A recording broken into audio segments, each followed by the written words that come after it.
शौहर दूसरी खतरनाक गलती ये करते हैं, बीवी के सर पर हर वक्त तलाक वाली तलवार लटकाए रखते हैं।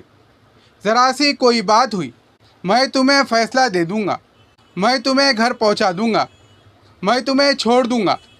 तुम क्या समझती हो मुझे कई रिश्ते नहीं मिलते? याद रखना, जिस खाविंद ने बीवी के सर पे तलाक वाली तलवार लटकाए रखी, अब उस बीवी को कभी इत्मीनान नहीं हो सकता। खाविंद तो एक दफ़ा कहकर चला गया कि मैं तुम्हें तलाक दूंगा, लेकिन वो ये नहीं सोचता कि बीवी के जहन के अंदर क्या तूफ़ान मच रहा है।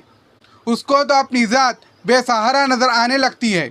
अब वह बैठकर सोचती रहती है, अगर ये बंदा मुझे छोड़ देगा तो मेरा क्या बनेगा। अब वह क्या करती है, या तो फिर वालिदैन से अपनी कोई शर्त पक्की कर लेती है, उनको अपनी हर बात में राजदार बना देती है, ताकि अगर मुझे खाविंद कभी धोखा देते तो कम अज़ कम मैं अपने माँ बाप के पास चले जाऊँ, क्योंकि अब इसको एहसास तहफ़्फ़ुज़ नहीं रहा। कभी वो ये सोचती है कि अगर खाविंद मुझे छोड़ दे तो मैं क्या करूँगी। वो सोचती है कि अच्छा, मैं जॉब कर लूँगी, मैं नौकरी कर लूँगी, माँ बाप के घर तो जा नहीं सकती, इसलिए मुझे अपने आप को संभालना है। लिहाजा उसके जहन में शैतान उल्टी सीधी बातें डालेगा कि तुम इस तरह अपनी आप को सहारा दे दो और तुम अपना ताल्लुक़ फुला से भी रख लो।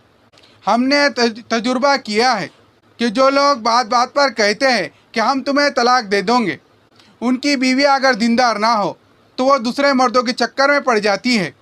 फिर उनके जहन में गुनाह नहीं रहता। शैतान उनको सिखाता है, ये खाविंद तो पता नहीं कब छोड़ देगा, माँ बाप के घर पे जाके तुम्हें बैठना नहीं है, लिहाजा आप किसी से ताल्लुक़ रखना चाहिए। लिहाजा ये औरत अपने खाविंद के घर रहते हुए किसी ना किसी से अपना ताल्लुक़ इस दर्जे में रखती है, अगर ये मुझे छोड़ दे तो कोई दूसरा अपनाने वाला हो। मालूम हुआ कि ये अल्फाज, ये धमकी ऐसी है कि औरतों के लिए गुनाह का दरवाज़ा खोल देती है। खाविंद को अक़ल से काम लेना चाहिए और ये अल्फाज उनके क़तन इस्तेमाल नहीं करने चाहिए। जब बीवी बनाकर अपना लिया तो ज़िंदगी गुजारने के लिए उनके साथ अच्छी ज़िंदगी गुजारे। जब तुम उनको तसल्ली दोगे तो तुम्हारा घर आबाद करेंगी। ये कितनी बेवकूफ़ी की बात है कि छोटी छोटी बातों में से कहते हैं कि मैं तुम्हें तलाक दे दूँगा, मैं तुम्हें घर पहुँचा दूँगा, हाँ मैं तुम्हें माँ बाप के घर भेज दूँगा।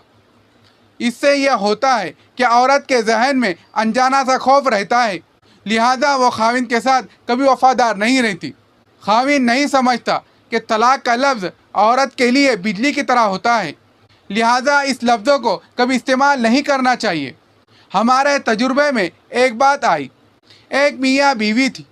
मियाँ साहब ने MA किया हुआ था, कॉलेज के अंदर प्रोफेसर थे, और उनकी बीवी ने MA LLB किया हुआ था। दोनों नेक और दीनदार थे, जवानुल उम्र थे, मगर दोनों के अंदर झगड़े शुरू रहते थे। कोई पुरसुकून ज़िंदगी नहीं थी। शादी को 7 साल गुजर गए थे। 7 सालों में कोई सुकून का दिन शायद उनका कोई गुजरा होगा। चुनांचे दोनों ने, बीवी ने अलहदा ख़त में लिखा, खाविंद ने अलहदा बैठकर बात की कि हम आपस में सेट नहीं हो पाए हैं, अगरचे लिखे पढ़े हैं, अगरचे दीनदार हैं, लेकिन लगता है कि हमारी गाड़ी लंबी नहीं चलेगी। दोनों से बात मालूम की तो पता चला कि मियाँ साहब की आदत है कि ज़रा से गुस्से में आकर कह देते हैं कि मैं तुम्हें तलाक दे दूँगा, प्रोफेसर हूँ, अगर तुम मेरी बात नहीं मानोगी तो मैं तुम्हें तलाक दे दूँगा और दूसरी शादी कर लूँगा। इसकी वजह से औरत के अंदर अदम तहफ़्फ़ुज़ का एहसास पैदा हो गया और वो भी फिर मियाँ के साथ झगड़ा करती। जब इस आजिज़ ने इनकी तशख़ीस कर लिया कि इन दोनों के अंदर असल मर्द ये है, एक मर्तबा दोनों को बुलाया। बीवी पर्दे में आई, खाविंद भी आया। खाविंद और बीवी को बिठाकर कहा, आप दोनों के खुशियों का हाल इस आजिज़ के पास मौजूद है। वो कहने लगे, क्या?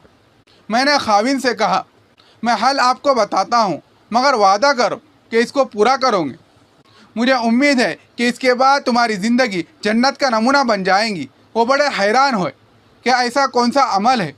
मैंने खाविंद से वादा लिया कि मेरे साथ वादा करो कि तुम अपने बीवी को तलाक नहीं दोगे जब तक कि तुम मुझसे मशवरा ना कर लो और मैं भी हाँ ना कर दूँ। खाविंद ने जब ये वादा कर लिया چنانچہ جب وہ واپس گئے اس کے بعد ان کے درمیان کبھی دوبارہ جھگڑا نہ ہوا، اس لیے کہ بیوی کو اب یقین ہو گیا، اس لیے کہ حضرت صاحب نے میرے خاوند سے وعدہ کر لیا ہے، اس لیے یہ آدمی مجھے طلاق نہیں دے سکتا، لہٰذا اب اس کو زندگی کا سکون نصیب ہو گیا۔